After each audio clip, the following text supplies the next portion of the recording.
చరిత్రలో చాలామంది కోయిన్సిడెన్స్‌ని జస్ట్ ప్రజల యొక్క నమ్మకాలని చెప్పి కొట్టిపడేస్తూ ఉంటారు. కానీ ఆ కోయిన్సిడెన్స్‌లు కొన్ని సార్లు మనకు తెలియని ఎన్నో విషయాలను తెలియజేస్తూ ఉంటాయి. ఫర్ ఎగ్జాంపుల్ 5G 2019 సంవత్సరంలో లాంచ్ అయింది. ఆ 2019 సంవత్సరంలోనే మనకి కరోనా వైరస్ వచ్చింది. కోవిడ్-19 వచ్చింది. ప్రపంచం మొత్తాన్ని కూడా లాక్‌డౌన్‌లో నింపేసింది. మీలో చాలామంది అనుకుంటూ ఉండొచ్చు, సరే ఒకసారి అలా జరిగింది దాంట్లో ఏముంది? కోయిన్సిడెన్స్ అంతే కదా అని అనుకుంటూ ఉండొచ్చు. కానీ అది ప్రతిసారి జరిగింది అని నేను మీకు చెప్పినట్టయితే మీ రియాక్షన్ ఏంటి?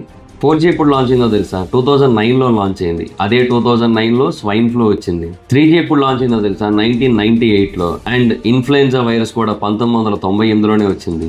2G 1991లో లాంచ్ అయింది. అండ్ ఇన్‌ఫ్లుయెన్జా ఏ వైరస్ కూడా 1991, 1992 మధ్యలోనే వచ్చింది. ఇంకా ఫైనల్‌గా 1G ఎప్పుడు లాంచ్ అయిందో తెలుసా? 1979లో. అదే టైంలోనే రష్యన్ ఫ్లూ కూడా వచ్చింది.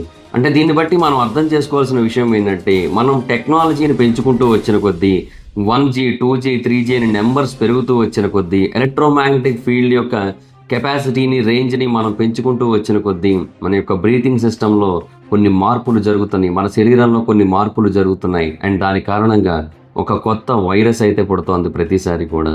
2030లో 6G లాంచ్ అవ్వబోతుంది. Are you ready for lockdown in 2030?